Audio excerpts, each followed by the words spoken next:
Welcome back, Mighty Vandals, to Tubs of the Club, your University of Idaho affiliate on the Big Sky Podcast Network. I'm your host, Brian Marceau, joined Dallas. You're the other co-host. Glad to have you here. What in God's name is that hat supposed to be? West Ham United, man. I know that you're a huge Premier League and soccer guy, so I know that you're just as excited as I am that West Ham, for the first time in almost 50 years, is playing for hardware. Coming up June 7th, I am going to be a puddle of tears. Yeah, dude, speaking of amateur hour, I didn't even bring my phone so that I can ignore you when you're talking soccer. So that's your fault, man. Yeah, that is clearly my fault. And joined in Moscow, producing, seducing, not much else. Martin, how's it going? It's going good. It's nice to be nice to have another 2 months of quiet Moscow before it comes loud again with the students. It's nice to be on the last show before we all get off on the road for the Nickelback tour. Yeah, and man, way to jump right in, man. Around the Bar, brought to us by Hughes River Expeditions. This is the questions episode, guys. So the way this works is pretty simple. People tell us questions, we answer them. Patrons get priority, patreon.com/Tubs of the Club, which is to say, look, hey, if you're in the comment section like Captain58, like Sean Kramer, like Patty, if you throw us questions in there, man, you jump the line. But we do have a list of questions curated through our Discord. And again, patrons got this first. They jumped the line there too. We got a few from Twitter. We've got a handful from All Vandals. We're just going to jump right into it with the first question comes courtesy of Sean Kramer, who he understood the amateur hour this was going to be. And without further ado, Sean Kramer asks, if you could listen to Paul Petrino do one Nickelback song in karaoke, what would it be? Dallas, and hey, Martin, you're gonna have your ass pulled in here a bit more than usual, but Dallas, take it away. I know, look, you are the Nickelback aficionado here, although I did some research too. Which direction? To me, I got to go with Animals because I think it's the most absurd thing that I would ever hear Paul Petrino say. The chorus is also pretty fast paced. You have to have I feel like you have to have charisma to be able to pull that song off if you were ever going to try karaokeing it. And I think Paul Petrino has a negative value of that if that's possible. So to me, that would be absolute hilarity. That feels like viral cringe fest, like to the max, millions of views of people watching an old bald dude try to sing a song about pretty vicious sex. Okay, well, Martin, you've been doing your own research too. Yeah, when Sean asked this question, I thought about it way too long. I overanalyzed it way too much, and then I came back to reality, and I realized it's Rockstar. It's the most basic song that Nickelback has. It's probably the safe option Paul would do. He'd probably do it in his like monotone press conference voice with no emotion behind it whatsoever, and we'd all laugh at it and have the most fun. I have to lead with my research, guys, and I'm not kidding. The moment Sean threw this in the Discord, I made the mistake of listening to a ton of Nickelback on Spotify, and it like in public. So like if I was picking up dinner, I would immediately turn the music down so that no one actually knew what was happening. I'm a little concerned that I may get a CPS call because my daughter was in the car for some of this Nickelback research as well, which may explain some issues we've been having. I'm going with Gotta Be Somebody because it is, to me, quintessential. If that is the only Nickelback song you've heard, you could think, oh, look, okay, they're not that bad. Kind of like, hey, Paul Petrino, he had a bunch of almost 500 seasons. He can't be that bad. But if you stick around for more songs, it just goes downhill no matter what, which was Paul Petrino to me to a T. If you were not paying attention, you might think, okay, well, what's the big deal? Slightly underwhelming, but they won a bowl game, right? That has to mean something. But then you realize after watching your third game, like, oh, Jesus Christ, that was no, that's never happening again. Let's get off this train, guys, right away. So that's my answer. Sean, thank you for teeing us up. Now that you bring up Gotta Be Somebody, that like if he does the intro, if you listen to that, like that would I think would make it even funnier.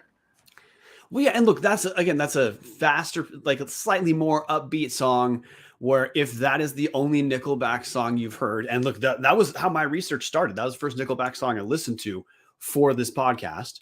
And my first thought was, maybe Nickelback shouldn't be a meme. Like this isn't like great, but it's not terrible. Then I kept listening. It's like, oh gee, no, they deserve every single bit of this. So Dallas, how you met Izzy there, I don't know. I don't know how that's worked out. But anyway, thank you, Sean, for teeing us off for 5 minutes of Nickelback talk. Maybe that means we put this one to bed like animals, Dallas.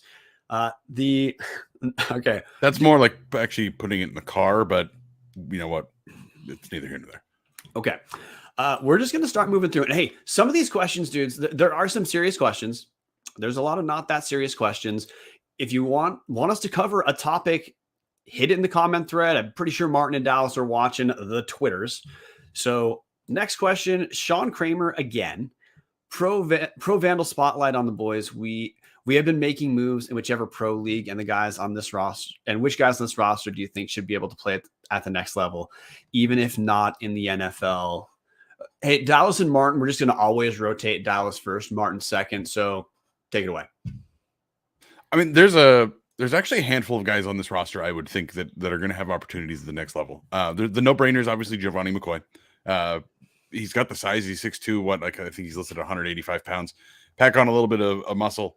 Obviously, he's going to have opportunities. If it's not the NFL, if it's not even the USFL or the XFL, at least the bare minimum CFL, he's going to get those kind of opportunities. Maybe he'll even leave early, like we once debated Mike Beaudry leaving early for. Marcus Harris is another guy I think that could, maybe he's not got the NFL size. He's going to have a really tough shot to make it into the NFL when you're 5'11". You've got to be otherworldly as a corner when you're that small.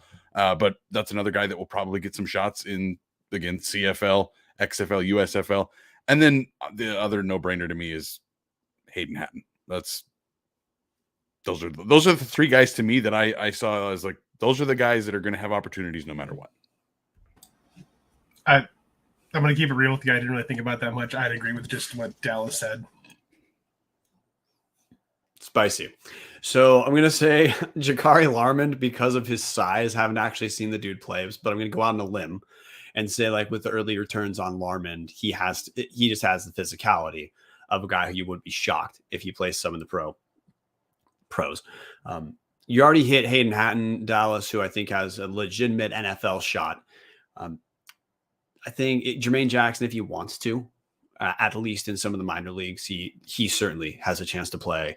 Anthony Woods, this far away, you'd say he needs to develop a little bit more, just like Jason X said in, I don't remember where, about Anthony Woods needing to develop a little. He needs to develop better in short yardage situations, but this early, you'd have to say he's a candidate to be playing in the pros. And, hey, at some level, Tommy McCormick as well. But there's a handful of dudes who could play at that level. And hey, I want to do a different version of Sean's question and then just rotate back through.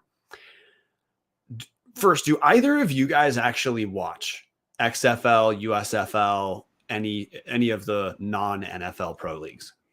I watched way more of the XFL than I would like to admit. I watched almost every single game this year. USFL, I didn't get super into last year, and I haven't watched a game of it this year, but I watched almost every single XFL game this year.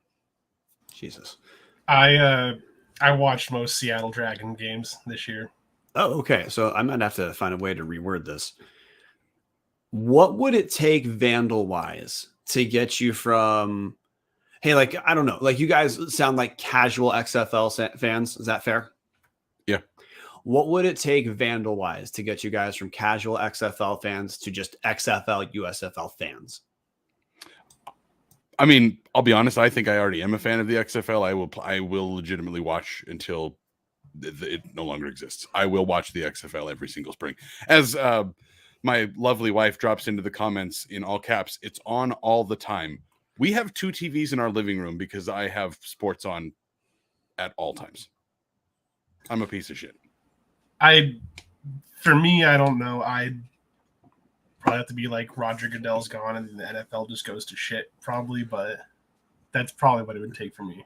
Okay, Dallas, narrowly reworded from you. What would it take Vandal-wise to get you from you watch XFL or USFL to you travel to games?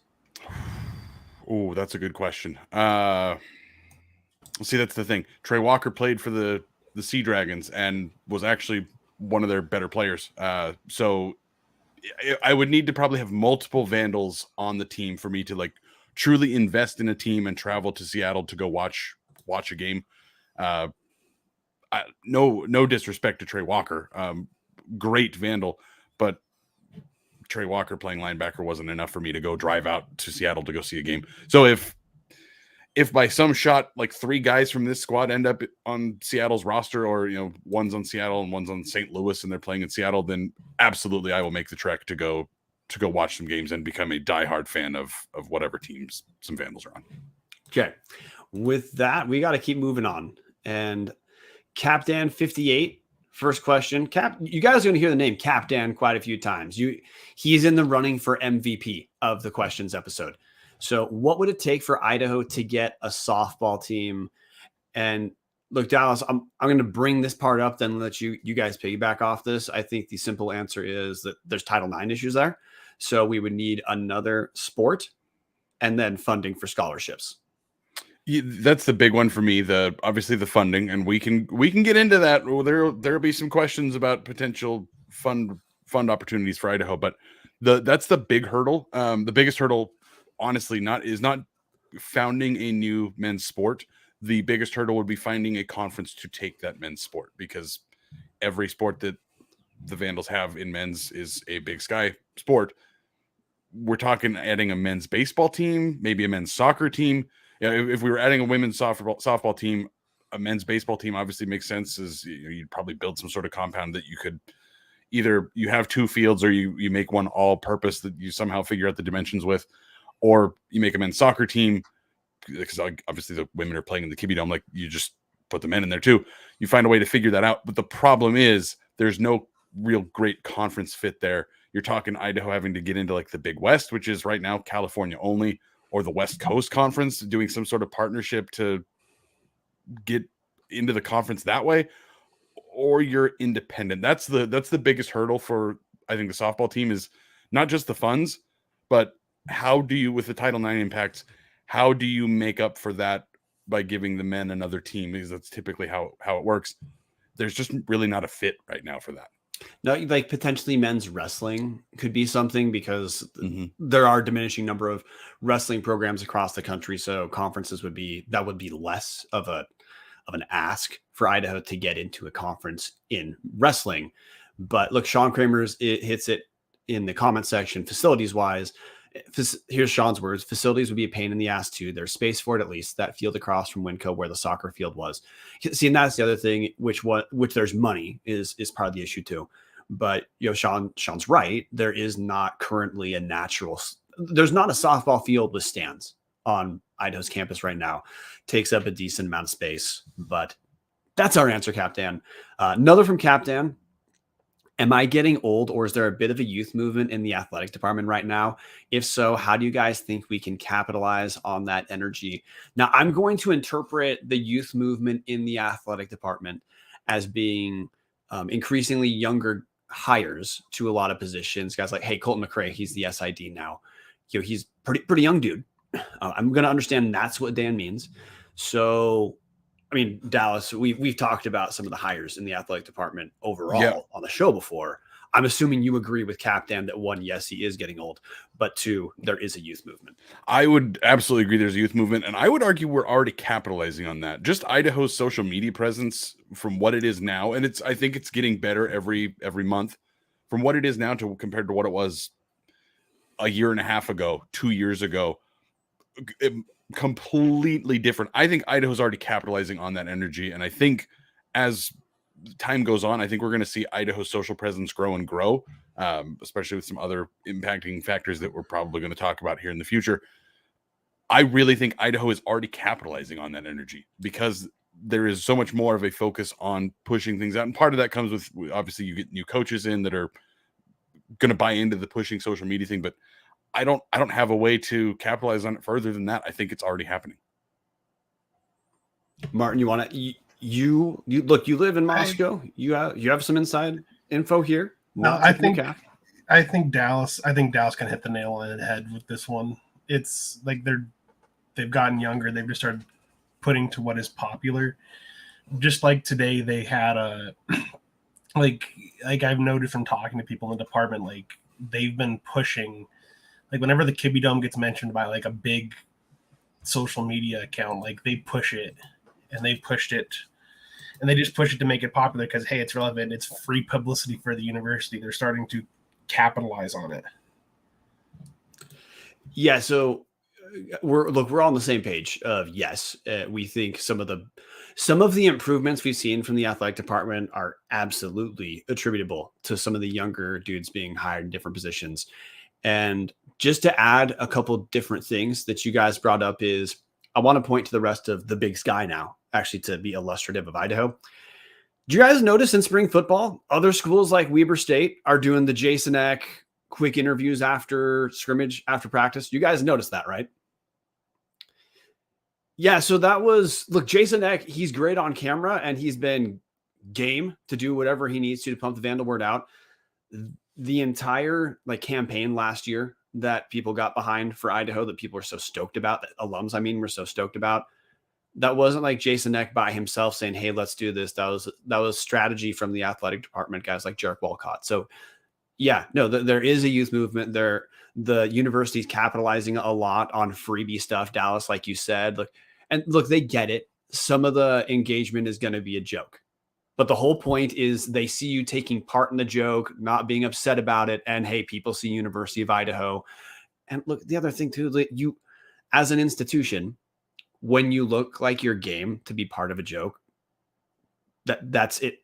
That's magnetizing. People want to pay attention in like the social media world to stuff like that, which brings in eyes, brings in fans. Yeah, it's nothing but wins. Thanks, Cap Dan, for the question. Next, again from Cap Dan 58. Early on, he's the MVP of this. What does the dream Tubbs NIL deal look like, Dallas? This is a great question because to me, all I think about with NIL is EA Sports College Football, EA Sports College Football, EA Sports College Football. It's the only part of NIL that I care about. But for Tubbs specifically, I would love to do something really stupid, like getting a player to come on and like have us just have a recording of I'm Giovanni McCoy reminding you that Terry Gotlick is an idiot for not firing Zach Kloss 3 years before. Like that is my dream NIL deal, to have a player saying something completely absurd that they would never, ever, ever say. That's my dream NIL deal, because to me, I at this level, I just don't really care about NIL. All I think about with NIL is college football game, college football game, college football game. Similar vein with Dallas, but not so much along of getting someone like Vonnie to say that. It'd be something like the generic, like our radio shows have. I'm Russell Wilson. You're listening to the Seattle Seahawks on 710 ESPN Seattle, or something like that. But for like Gannett, like say, there's just someone like Hayden Hatton saying that for like as like quite a quick blurb for like as we do our intro for our show, something like that. And like what Sean's saying in the chat right now. Hi, I'm Hayden Hatton, and Boise's not a state, for anybody that can't see the chat. My dream NIL deal is slightly different. It's we pay them. Look, we have money to give them NIL money, and we're actually not doing anything with their name, image, or likeness. It's that I don't have to do any work to get inside tips. They just have to email me. And then I have nothing to do. So we still get the inside stuff to give to our patrons like we do, Tubbs the Club. Patreon.com/Tubbs the Club, guys. If you want to be a patron, that's where we get our tips. But that's, to me, the dream NIL deal is it works for both ends, where dudes get some spending money where they don't have to do much, and I get to keep doing what I want without having to do any extra work, and every single person wins. That is, of course, never, ever going to happen. But that was the point of the question anyway. So moving on. Shout out to Brian for answering that one seriously. I respect that. I mean, I answered it serious too, but obviously my thoughts were not serious. I just wanted to make my life easier. That's it. Anything to pump up the Brian Marceau Whiskey Fund, Whiskey Foundation, whatever you want to call it. That's what I'm game for. So, hey, Patty Firks, what position groups would you like to see some transfer portal acquisitions before the start of the season? By the way, we also had a different version of this from All Vandals as well of, hey, where do we expect to see transfers at? Dallas, before you answer, I just want to bring up the subtext. We are aware, because Jason Eck is open about this stuff, Idaho doesn't indiscriminately look for transfers. Idaho uses the transfer portal to find guys who are either going to for sure start or for sure compete for starting positions. So that's the first filter I would use for looking through what position group we're probably going to see transfers in. But Dallas, I know there's a couple brain dead ones you'll probably land on right away. Yep. I'm not going to take all of them because I think that between the brain dead ones, I think we're probably all going to end up saying them. So I will just take one: pass rusher. To me, that's the big one. Losing Kamari Bailey stinks. Obviously, I'm sure the coaches have a plan. It wasn't like the entire defense is going to ride on Kamari Bailey this year and he's gone. What are we going to do? I'm sure there's a plan, but it would be nice as the guy who has no inside information and sits on this podcast talking a whole bunch of shit. It would be really nice to see a starting caliber pass rusher come in the transfer portal. Would absolutely love to see that. I feel like that's we talked about the Moala and the Bailey departures. I think the Bailey one's the bigger one. You get the pass rusher. I feel like you can patch the holes in the linebackers much faster than you can pass rushers. I think Dallas kind of hit the nail on the head. I think the big ones are pass rusher, and I'm not so much sold on linebacker being a big one, but I know this is the questions episode, but to bring it up, they did sign 2 people, a pass rusher with that one didn't show up, but they got a commit from a D lineman from Montana Tech just about a couple hours ago. So they have gotten some help there, and he does look pretty promising. Maybe not like a starter, but a good rotational piece, kind of like what Kamari Bailey was last year, to kind of shore that up. And I think they're doing the right thing of just they're using the portal the right way, I think. Okay, I'm gonna go a different direction, which is, I think for sure inside linebacker is a position Idaho just needs to buttress. Nothing against Sully Shannon, but getting Paul Moala is his loss, I think, is going to matter to some extent. At least it is going to strategy wise, and I expect that getting his replacement is, of course, one of the top goals between now and the start of the season. The other is, look, brain dead. Any more depth on the O-line is obviously there. Any more depth on D-line, obviously. Idaho still needs a second running back, whether it's a pass-catching running back or a short yardage running back. Idaho just needs another dude who's not where we're not going to see quite as big a drop-off between Anthony Woods and whoever's number 2. That obviously could still be one of the freshmen who came on, but I expect targeting a guy who they know is going to be – they know, let's say if it's a short yardage guy, a guy they know who has a size for it, kind of like Roshan last year. If it's a pass catching change of pace guy like Eli Cummings, again, that's a need Idaho certainly has. So those are the areas I think Idaho is going to be paying attention to transfer portal wise for this year, because those are the kind of starting or immediate contributor positions that we do not yet have an answer for because of spring ball. Next question, Taylor Cash, greatest hockey tilt of all time. Who on the podcast would win in a fight? I mean, we can't play any video of this, so keep that in mind. And any description I give is just not going to do it justice, but there's an entire Wikipedia page for it. The Flyers and Senators 2004 brawl. That is the greatest hockey fight in history to me. The highest number of penalty minutes ever assigned. I know that I'm the hockey guy and I'm not expecting Brian and Martin to have a whole lot of answers for this one, but there were 213 penalty minutes assessed against Philadelphia for the results of this fight. There's 60 minutes in a hockey fight or in a hockey match. So just do yourself a favor. If you have any interest at all in actually like seeing this question, Google Flyers Senators 2004 and just watch it and thank me later. Anybody else have any hockey fights they want to discuss? I got no other fights. I don't know much hockey. Well, his second question was who would win in a fight. I'm assuming out of us. I feel like both of us would knock out Brian, and it'd be between Dallas and I, and it would just go to who could last longer. I think Martin. I think you'd outlast me, Martin. No offense, Brian, but I think it would be Martin 1, Dallas 2, Brian 3. Brian, you're too nice. do actually box. I've seen Brian's old It's true. Facebook pictures. He's probably got that dad strength. I do actually No. box, but I have practiced. I have sparred and that stuff before. But I was going to say Martin because he's a former O lineman, so he's used to taking hits. He's used to absorbing contact. Martin would wear us out. Plus, look, anytime you guys think about that, Dallas and I are on the show. If Martin's in the background disagreeing, think of all that resentment Martin has secretly been building up. He would take it out on one of us. So Martin is who I'm going to go with winning. Hey, in the comment thread from Angie, from Vandal RN Angie on Discord, can you talk about the alarming lack of commitments to the women's basketball program? Ooh, I'm going to talk about this really quickly because I'm the one that actually cares about the women's basketball team, not you two. Pause. That's a little aggressive to say we do not care about the program, Martin. So I'm going to give you 0% credit for that. But now you can answer what you're going to say with the understanding that your initial part has been disregarded.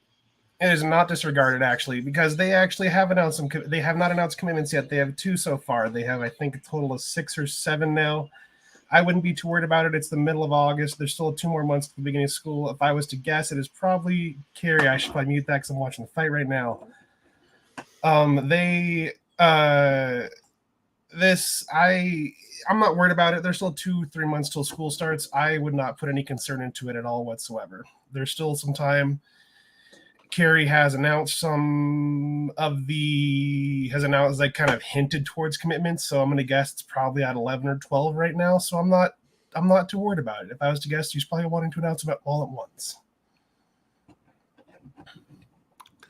I have no other feedback other than saying, I mean, we told everyone this was probably going to happen because of the terribly poor timing of firing John Newley. But as Martin says, don't panic. Things are going to be okay. So hey, Martin, I will give you've certainly followed women's recruiting more than me. So I'm absolutely, I will give you that. I think part of the spirit of Angie's question is a combination of what Dallas already said, what we said for like an hour on the John Newley episode of, hey, this is going to cause recruitment issues, or this is going to slow down progress. Martin is muting in the background saying something that I cannot decipher. And look, hey, the people who people like Beyonce, like who initially were going to come back, she's gone. Rose Smith is gone. So I think that's more the spirit of what Angie's saying is like, hey, some of the bright spots that Idaho hope were going to come back, they're obviously not coming back, and we don't know what the next roster is. So, hey, fingers crossed that it works out well. But it is essentially, starting from scratch. Martin, do you want to unmute yourself? You were obviously saying something in the background. No, it's going to stay that way. Okay. I think Martin, when we were talking about the fight, and I referenced Martin all those times, Martin in the background is just holding stuff in, waiting for it to, and in a fight, he'd have a chance to let it go. I feel like that just, maybe I was more right than I realized about holding some of that stuff in. But next question, unless Martin, you can jump back in. You can unmute yourself. Oh no, it's gonna stay this way. We're gonna keep that fight just looming. Ouch. Okay. Well, I will watch my back in Moscow, Martin. Okay. Next question we have: best Vandal memory, sports or non-sports related, from Nick Weber. Maybe not awful that this question came when it did. Yeah, it's a good palate cleanser here. I've talked about this before on the show. It's the 2009 Humanitarian Bowl. I was 6 or 8 rows up. I was right behind all of the Bowling Green family and friends. So I have a pretty powerful voice for anybody that's ever sat around me in a sporting event. Usually I'm the guy getting stared at because my voice carries and I've got pretty strong lungs and I can just project for a long time. So best time of my life was just sitting there screaming behind the Bowling Green bench and fans for 4 hours.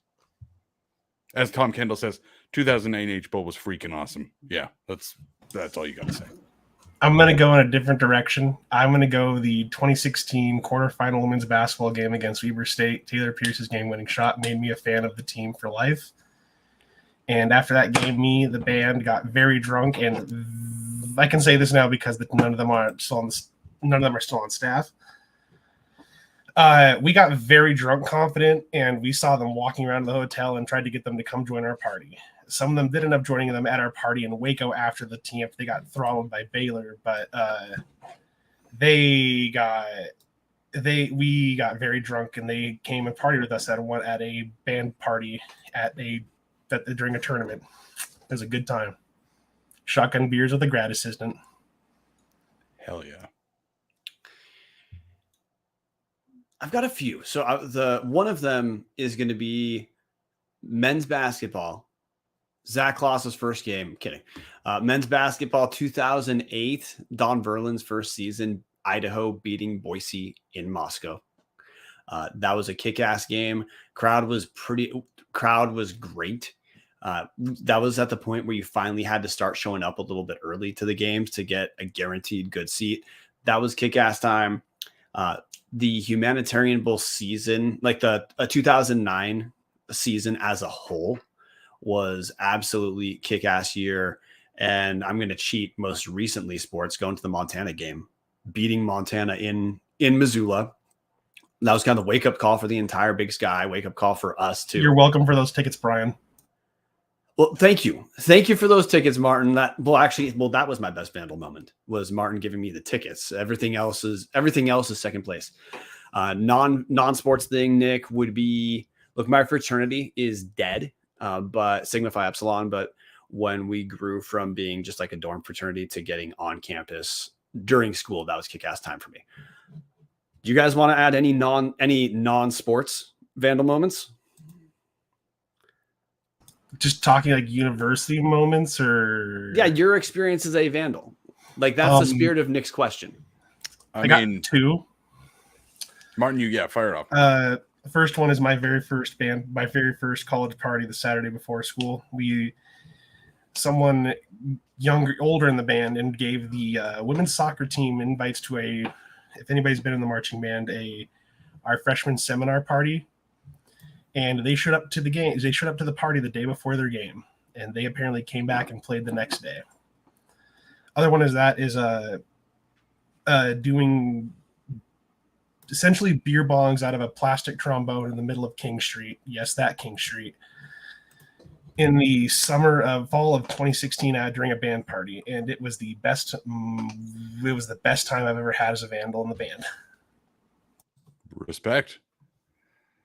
So I was not a cool kid in college. I did not drink a sip of alcohol until about 2 months after I turned 21. I was one of those weird kids that went to school to go to school and didn't party and do a whole lot of stupid shit, when I regret that now. But so again, most of my experiences actually on my time at the university were related to school stuff.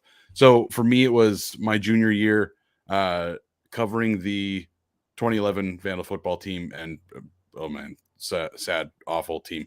But that was, to me, that first week, this was the second week of school, put together a 30-minute TV show that we used to run. It was called Inside the Vandals.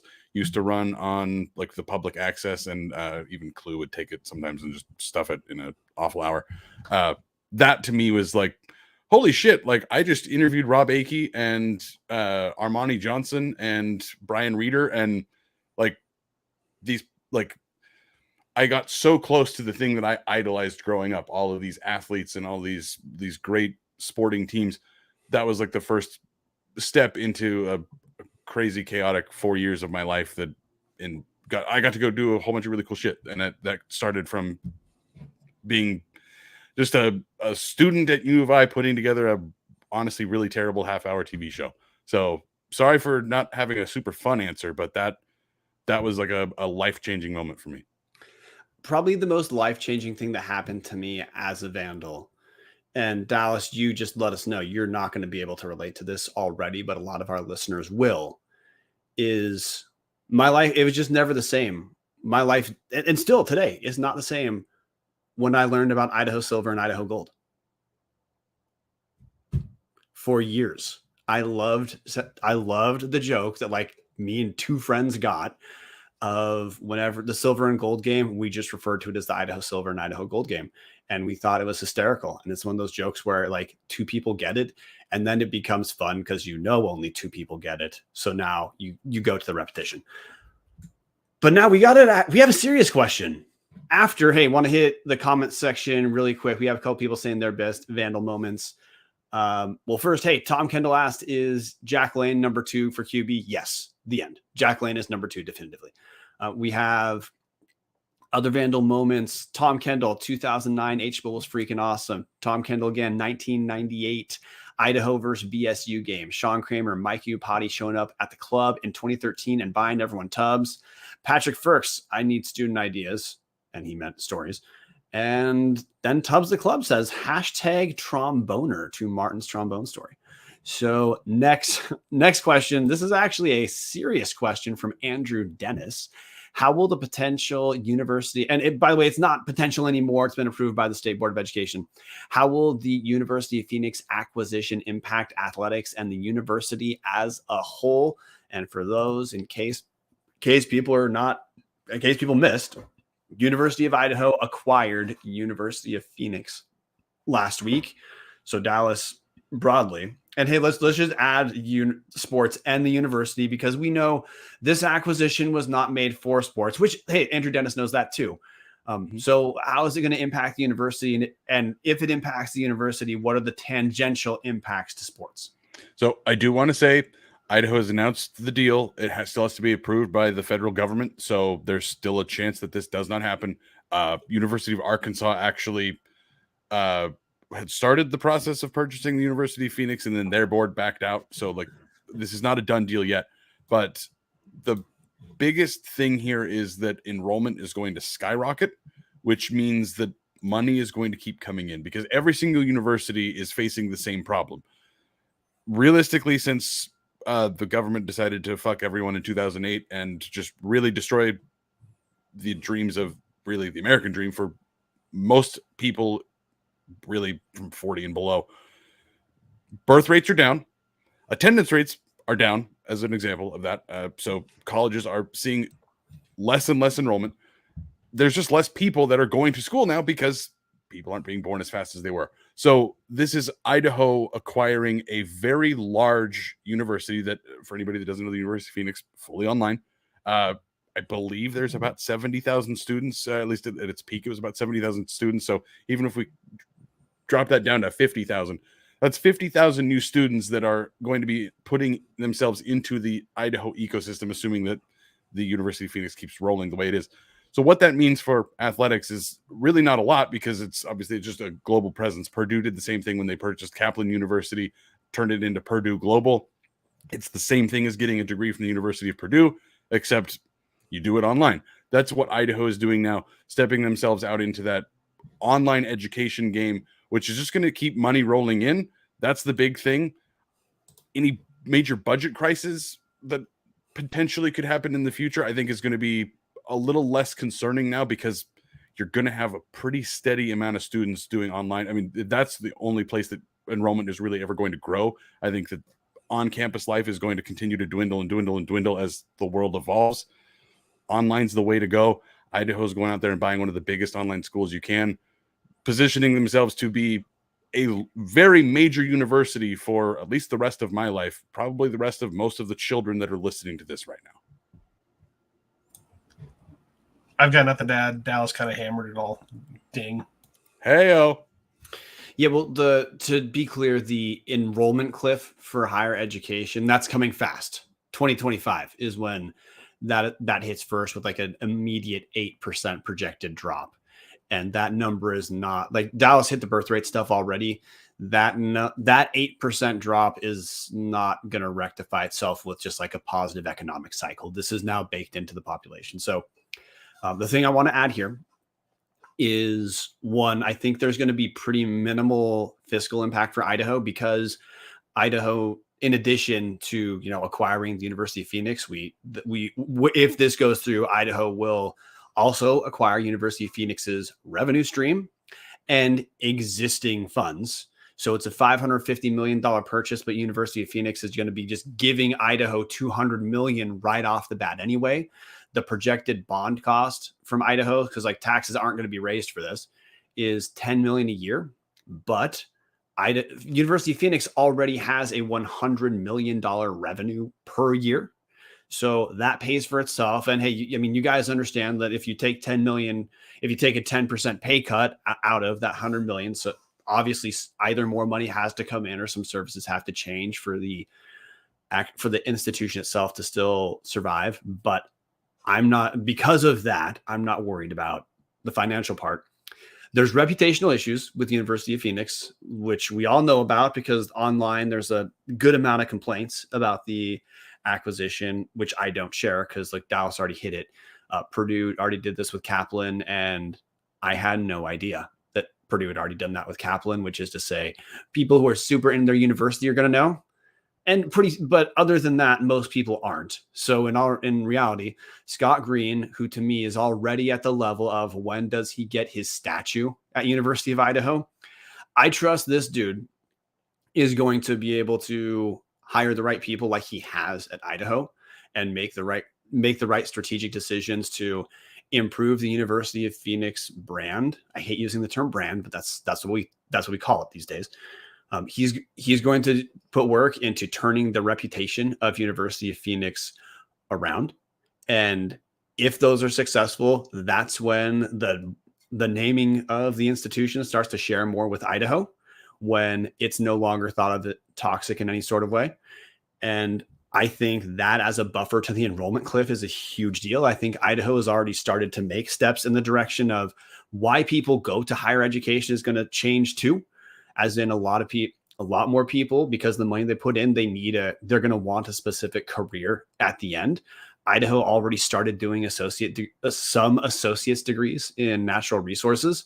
This feels like a different version of having Idaho have more options for people who need a university degree for career purposes or to come to the university later in life because just they had kids early or they didn't think school was for them until they were 35 or something like that. And this just opens more doors for Idaho. Look, Nick Weber in the comment section saying total cost is 3.5x the annual cash flow, essentially pays itself off in 3.5 years. Thank you for that math, Nick. And that's why I was saying, look, this is going to pay for itself. I bet Scott Green viewed University of Phoenix as a distressed asset with a lot of potential. So instead of Idaho needing to build their own online system, they can take someone else's, change it, keep the stuff that works, change the stuff that doesn't. And that takes a lot less work than building shit from the ground up.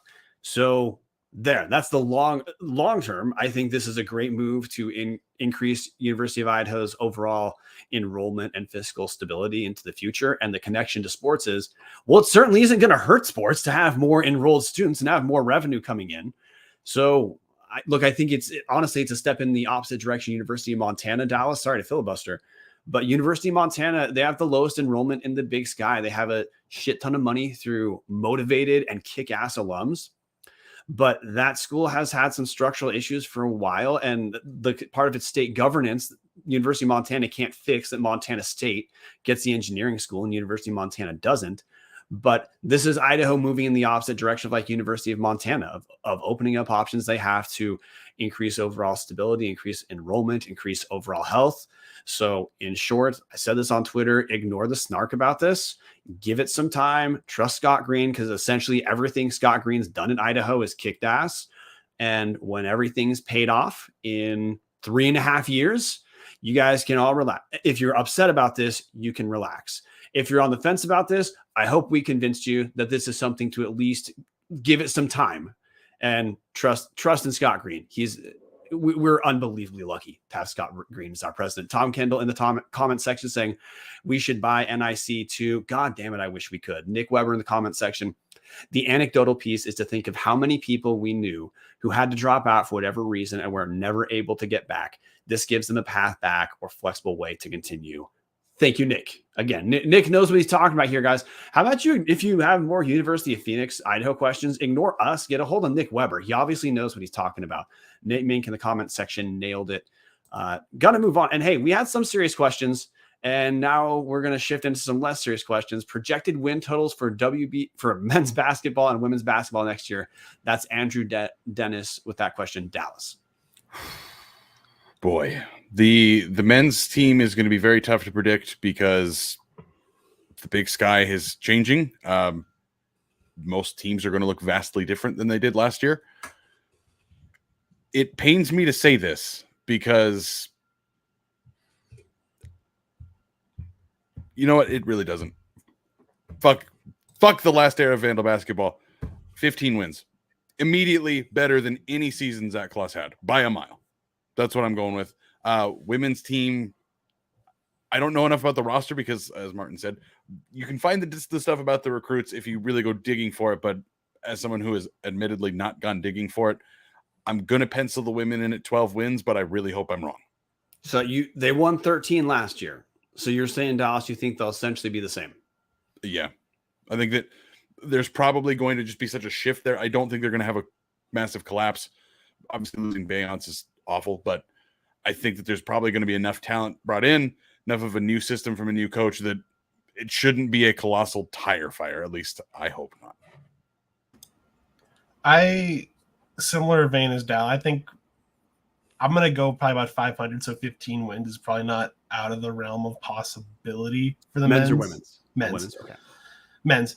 For the women, I think off of who they've signed so far and who they have of the announced that are coming back, I think there's like 6 that are returning.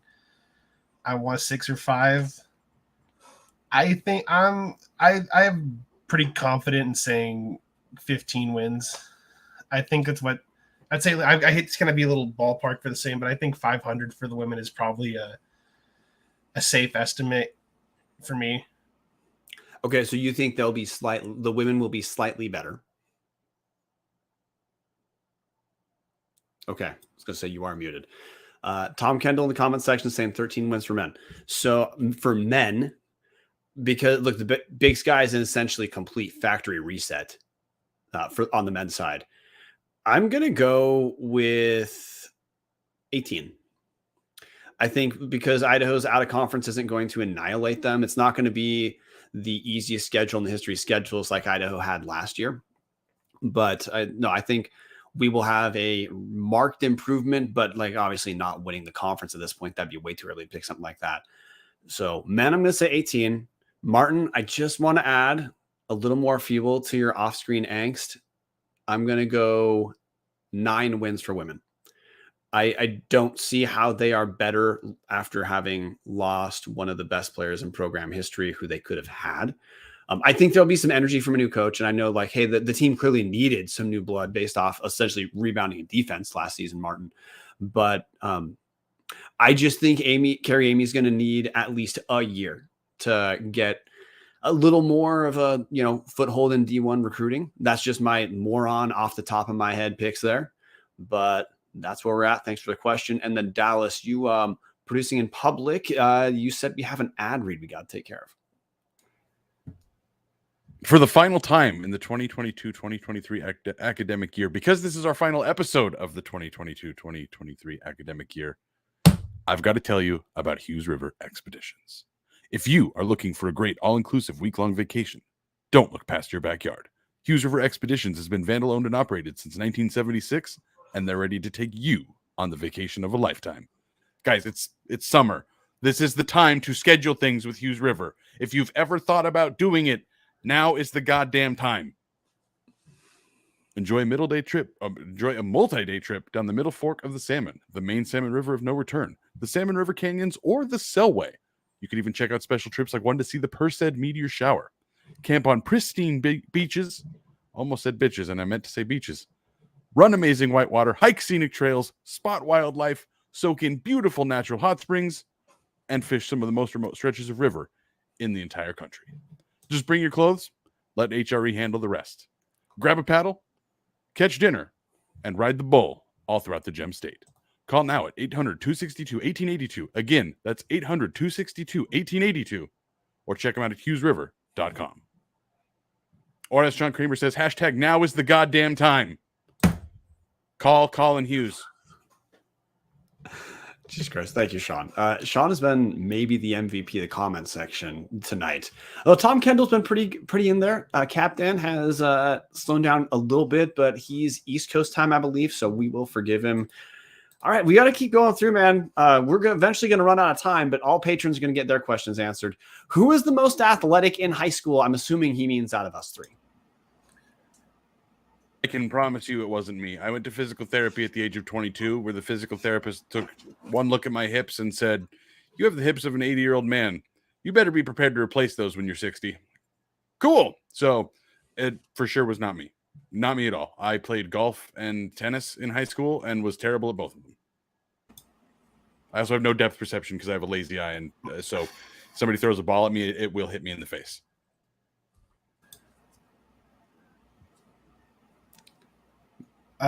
Martin?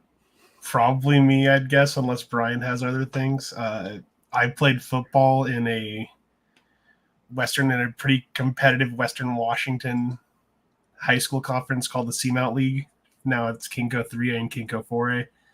I also did track. I was dog shit at track, but I just used it for social hour in high school. So I played basketball. And I also played tennis. I was better at tennis. Like I lettered in tennis every year I played, which is not that great an accomplishment in Coeur d'Alene, but it was Coeur d'Alene. Went to state once. My basketball career included 3 minutes of varsity basketball, but I played. So I would give that to Martin based off of that high school description. But yeah, I don't have much else to add. I don't really live in the glory days. None of us really live in the glory days of high school because we don't really talk about it. But Martin and I both played sports. Like I'm a recently retired basketball player because of my knee. So now I'm a hardcore singles pickleball player. Sean Kramer, Brian is Walmart, Connor Hill. I'll take it. Absolutely, I'll take it. I will absolutely take that. That is your tagline from now on, Brian. Walmart Connor. I'm fine being Walmart Connor Hill. I mean, hell, if you're in Coeur d'Alene, Idaho, you could say Jordan's Market Connor Hill, and I'd say I'll take it. That is absolutely okay. So I'm gonna look. My vote's gonna go to Martin on this one, but I think it's clear that this topic itself deserves an entire hour based off our enthusiasm about the glory days of high school. Tom Kendall with a very serious question for Dallas. What was your 40 time in high school? 10 minutes or 10 seconds. It's one of the two. I truly don't know, but it was not high. Martin, what was your fastest 40 time? Maybe this is our decider for the last question. 6.5. 6.5 seconds. My that was timed like 14 years ago, so it's probably slowed down a little bit. Okay. My fastest ever 40 time was a 4.97. I only broke into the 4.9 region once in my life. So I don't know, for whatever's that is worth. I think we've just outed why this is not the Tubs of the Club former Vandal athletes TV show. How about that? Next question. And we've also revealed why I got into sports journalism, because I couldn't play a single fucking sport. So yes. Tom Kendall, what brought each of us to the University of Idaho, Dallas? Obviously, Idaho Gold. I will be completely honest. Idaho was my backup plan. I was accepted into the radiology department at the University of Nebraska, which was my dream school. I watched Nebraska football every weekend with my dad growing up. That was just in Southern Idaho. It was just so much easier to get that on TV. So that was our thing. And about a month left of senior year, I realized I have no interest in becoming a doctor. I don't want to put that kind of work in. So let's see, what am I good at? I took a journalism class. I was pretty good at that. And let's see, I don't want to, okay. It's going to be $35,000 a year to go to Nebraska. So in-state, Idaho State, not a fucking chance. Boise State, I'd rather cut my own dick off. Idaho, there we go. So that was it. How I ended up at Idaho, my mom kind of forced me to apply to Idaho. My original plan was going to Sean might know this school, Bellevue Community College, and eventually jumping ship to the University of Washington. And then once I got in, my mom was like, yeah, we're going to make you sign up for class. We're going to make you go. And so that's how it's kind of been. It just took off from there. So thank you, Mom. I only applied to one college because full disclosure, did not take going to college very seriously out of high school. And Idaho did not require me to write an essay. However, when I visited campus on Vandal Friday, I fell in love and would immediately, like, I considered applying to Oregon State as well. And I visited on Vandal Friday and said, no, I'm done. I'm not applying elsewhere. I like this place. So at the time, what I liked was that, look, I grew up in Coeur d'Alene. I liked that it was close enough that when I wanted to go see my family, I could. If I wanted to still live at home in the summer and work, it wouldn't be a big deal to make it work. But it was far enough away that I could have my own life. And within a couple of years in Moscow, I started staying there in the summer. So no, I have no regrets whatsoever. If I were to completely replay college, I would have probably applied to a couple places. If I wasn't allowed to go to Idaho, I probably would have gone to Montana. In the comment section, we got a couple more. Sean Kramer, his story. I was recruited by the Argonaut advisor from my community college in Seattle and finessed in-state tuition from Idaho by doing part-time for a year. CJ's won me over on my first visit. Lol. I need to know. Oh, Cadillac Jacks. God damn it. Yeah, you're right. And yeah, speaking of back in the day podcast, we can do that sometime to talk about all the great bars that Moscow currently does not have right now. Look, they have the Corner Club, but the Garden looks like it's about to be gentrified and not be a place where you can get cheap, Blue Monday, what would feel like essentially free well drinks. That's going to be different. Cadillac Jacks being gone. That's devastating, man. I bought an Idaho Silver gin shot at Cadillac Jacks on a date one time, and I think that's the highlight of my dating life for sure. Yeah, dude, that's the Idaho story. And Captain 58, fuck the Colt for buying CJs. My wife and I had our first kiss at that bar. Thank you. Cadillac Jacks, man. Some losses you don't get over. You just don't, guys. But and then Sean Kramer, please, I want to jump into Throwback Moscow cast. I got to pat ourselves on the back here because we didn't mention it. Our beloved Vandal fan Patty ended up at Idaho in big part to Tubbs. Never would have looked into it if it wasn't for us. So yeah, peer pressure works, guys. Around, boys. Yeah, peer pressure works. Don't let your teachers fool you. Peer pressure absolutely works. So, okay, we got to hit a few more patron questions, and then we're out of time. So if you weren't a patron, we're just probably not getting your questions.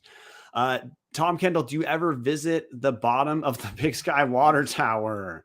That's a shout out to Racketit 69. And to put it, hey, that's a Patreon thing, but to have a inside joke that is not enunciated, done in public.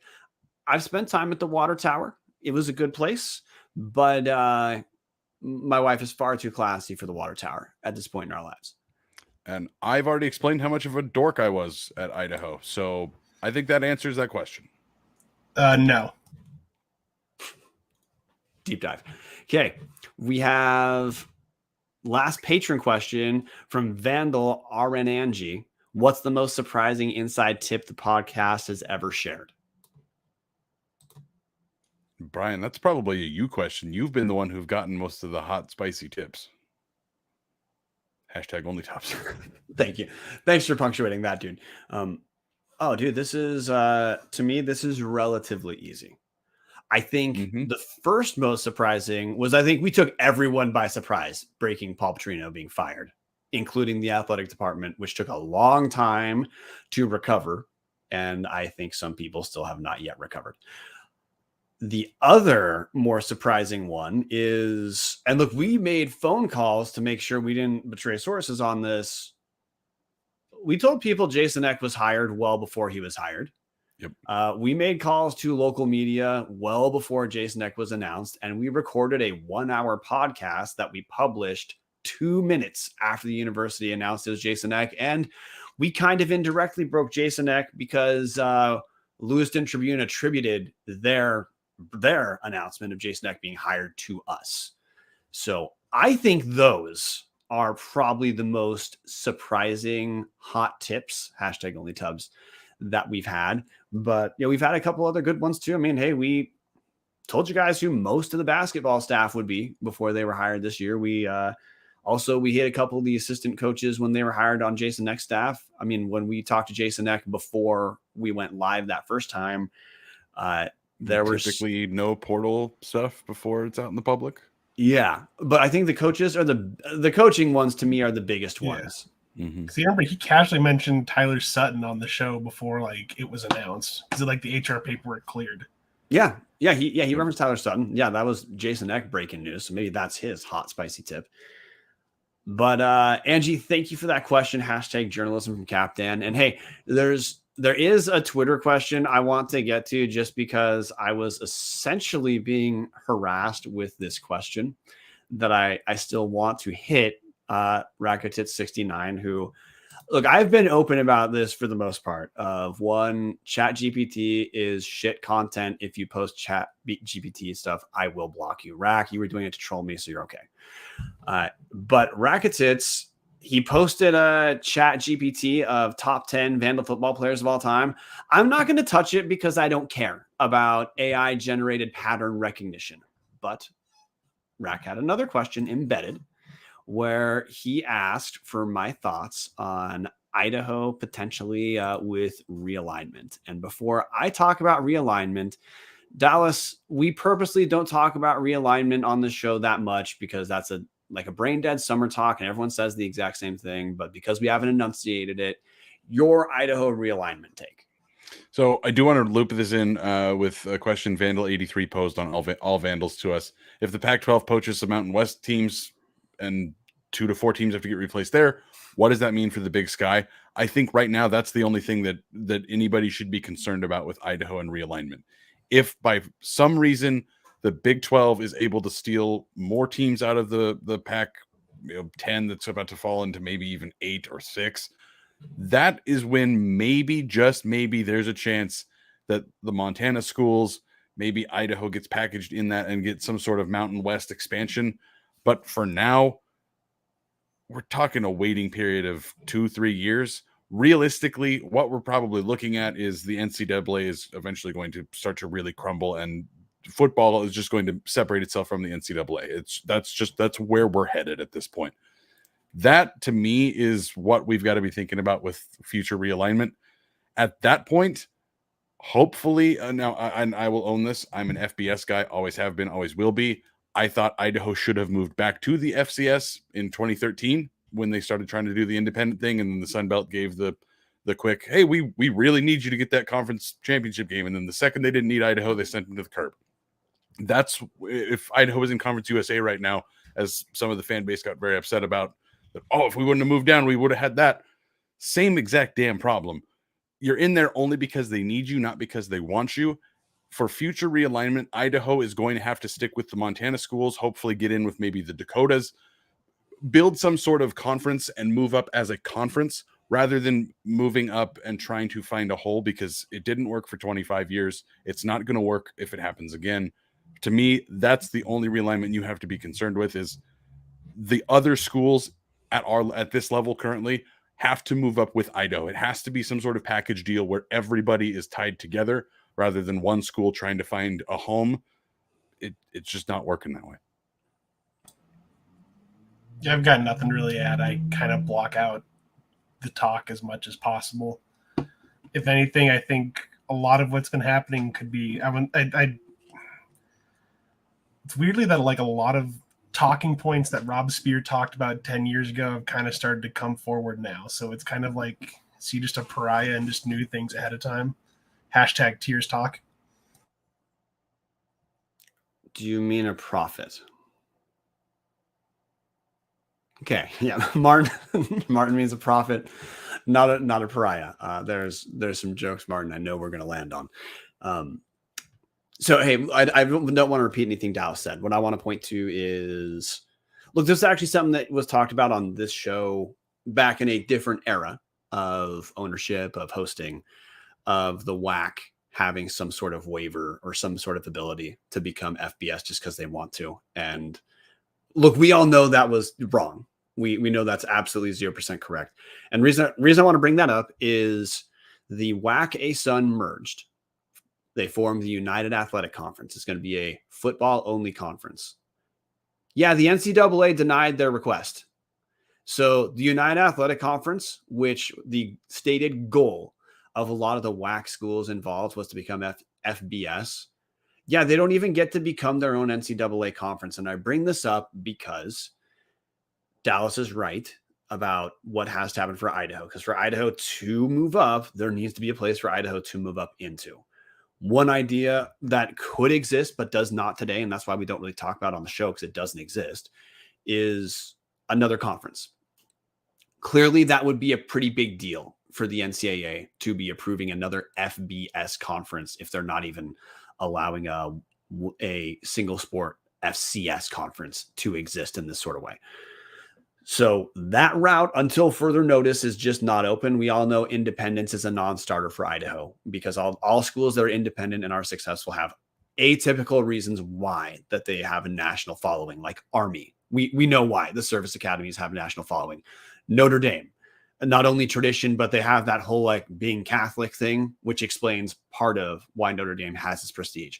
I'm not saying you should like Liberty, but Liberty they're essentially trying to become the evangelical BYU, and they have a lot of money that's being pumped into that. That's why it is working for Liberty. Idaho doesn't have any of those guys. Idaho's not BYU, where there's an entire religion behind, a large growing religion behind the university. That's not going to work independence wise. So like Dallas said, other conferences have to open up, and ideally it'd be groups, a handful of like schools joining. So it's a relatively stable conference, and it's not a bunch of bottom feeder teams that are now going to become bottom feeders financially joining the Mountain West. Like, hey, if Idaho did join the Mountain West, Idaho financially would be at the bottom right away. So that's what we have to look for, guys, is other conference stuff is going to trickle out. When that becomes Idaho news, we'll start talking about it. But look, Patty first said it in the comments section, and this is why we don't make this a huge topic, is realignment is the summer topic that never dies and nothing ever happens for our sports, because for Idaho level sports, because Idaho's a long ways away from that. Dudes, we are an hour and 10 minutes in. We could keep going question wise, but we're about done. And like we said, patrons get unabashed priority. So we hit patron questions first for everyone who, Jesus Christ. Thank you, Martin, for that block. I just saw in the comment section, but for everyone who submitted questions, thank you. For anyone who's been supporting us as patrons, thank you.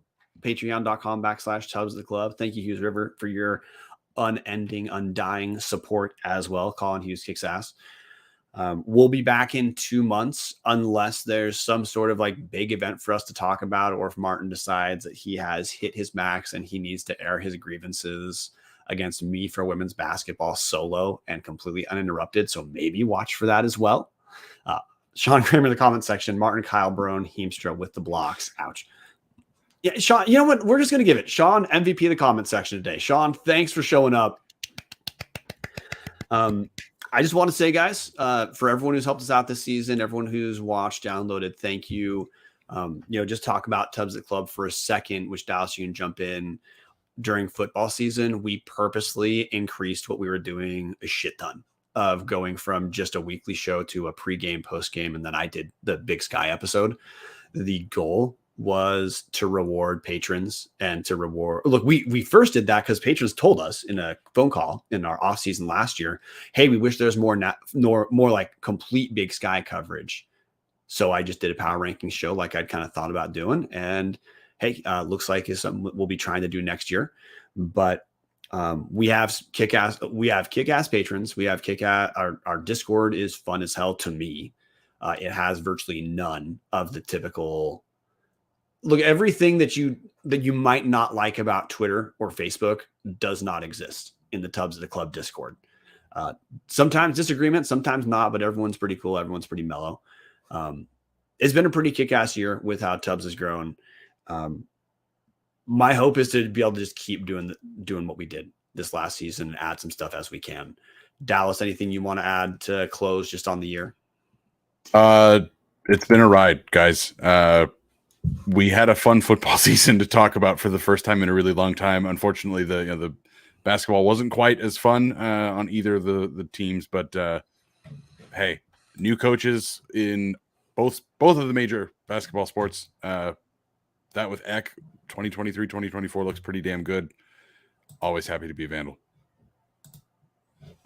No, it's been a fun year. I know I didn't talk a lot much, but it was another fun year to being a part of Tubbs, even if I just was doing producing and seducing stuff, which is still a lot more than I was doing the previous year. Football was a lot more fun. Martin, I'll you don't get definitely to be adding you don't get to more sell yourself to- short. You did a lot of It's co-hosting what I on do. reaction It's episodes. what I do. It's Well, what I do, but that it's been a fun year, and there'll definitely be more stuff in the fall. Okay, but I just got to bring this up, Martin. You don't get to downplay this. You co-hosted a lot of the reaction episodes. That's not just producing and seducing, although the seducing part's the most important work that happens on Tubbs. So anyway, no, Martin, hey, you certainly did a lot more on the show than you just said. So I'm ready to call it a night, dudes. So Tom Kendall in the comment section must get Pribble on the show. Hey, look, we'll talk to the admin.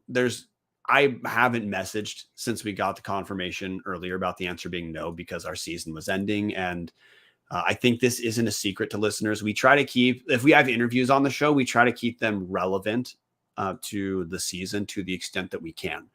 So provided that the admin is willing to show off their shiny new toy,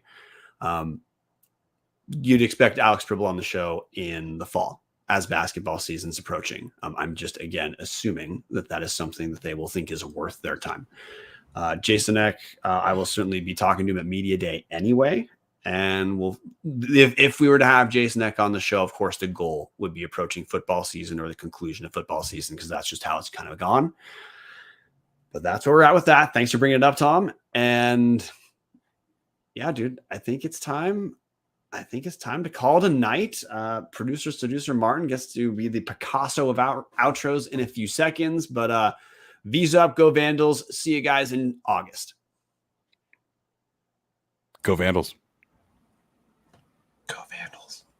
This is producer Brian doing a terrible job of even finding what we're going to play us out with. So we're just going to call it good. See you guys Tuesday.